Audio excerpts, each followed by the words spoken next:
natoka Isiolo. Unajua? Tunaongea mambo ya economy hapa sana. Yes, there is one quote by J.M. Kariuki.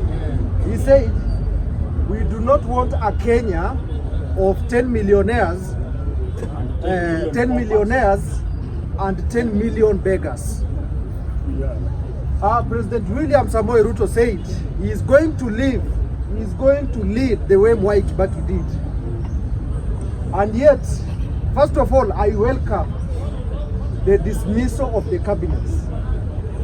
And the problem is not firing of this cabinet. The real challenge is who will take the mantle of the vacant position. Firing them is not the issue. The issue is who will come in. And I have one question here. Remember, the people who vetted these cabinet secretaries are the members of parliament. If the people who vetted them, if the people who are vetted are incompetent, so it implies the people who vetted them also are incompetent.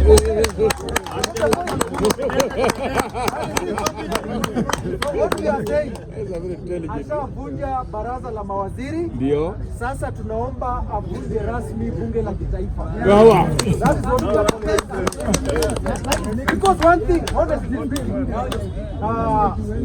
ukienda kule Amerika, ile vita Vietnam, walisema hii vita tutajitoa kwa sababu wananchi hawana imani na sera za serikali. Lack of confidence. We have no confidence and no trust with the legislature. Completely. The issues that they are focusing on, foreign policy. Foreign policy is a good thing.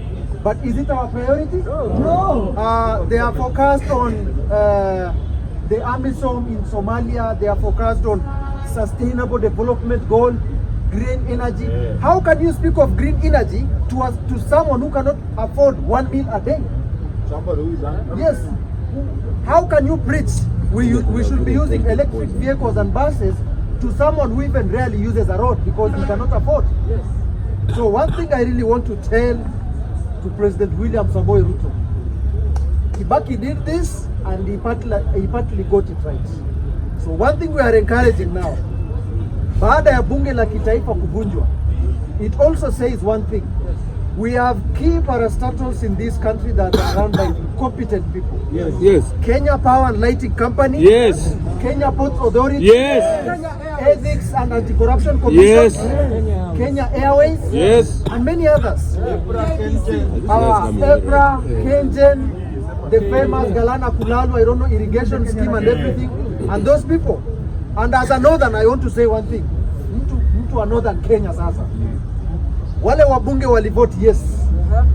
Can you imagine out of those close to 10 counties, 99.9% of members of parliament, they voted yes. So tell me, I will trust the same members of parliament to give me fully vetted and competent cabinet secretaries. Nikimalizia, I encourage the president to take his time on 3 key sectors. He should take his time on whom he should appoint as the CS for health. He should take his time on who should be appointed as the CS for education. And finally, he should take his time on who should be appointed as the CS for agriculture and interior. Those are the critical things. Because we cannot live in a society where those who maintain law and order, the police, are the ones who are breaking law and order. Yes. We cannot live in a society where we are calling ourselves the backbone of the country while we have more imports of agriculture than our exports. And finally, we cannot speak of competence in this country when the people who have gone 6 years to study medicine are being fired by a woman who goes daily to a barber shop. Yes. It does not make sense. With a master's in horizontal engineering. So,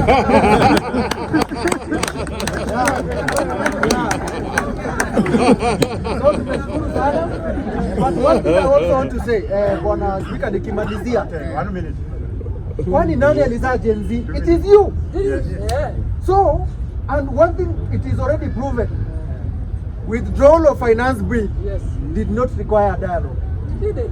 The dismissal of the cabinet did not require dialogue. Yeah. We've achieved what Kriegler, Waki, Bedwell Kiplagat commissions have never achieved. So we already have a way that for the government to listen to you, you need to omit one word from your dictionary, and that is dialogue. And we are saying we are not coming for violent dialogue.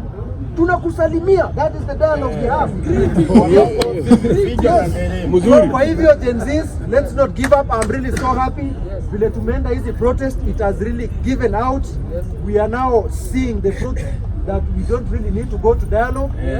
And tukiendelea zaidi, vile ndugu yangu amesema, the only weapon we need to have currently for us to have a credible society, every young man, every Gen Z that is in this Bunge la Mwananchi and everywhere in this country, let us get one thing my brother said, let us get voters ID as early as possible. That is the only way we are going to take these people home. Asanteni sana. Before we it's like you are telling me now, my sovereignty will expire and I will have to renew my sovereignty at the tune of 2,000 Kenya shillings. Will it make sense? It's not going to make sense.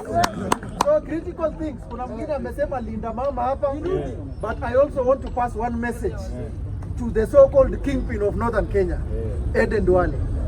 Power is transient. Leo tuko home na wewe. Uli deploy KDF. Sasa the KDF which you deployed will take care of you and I sasa.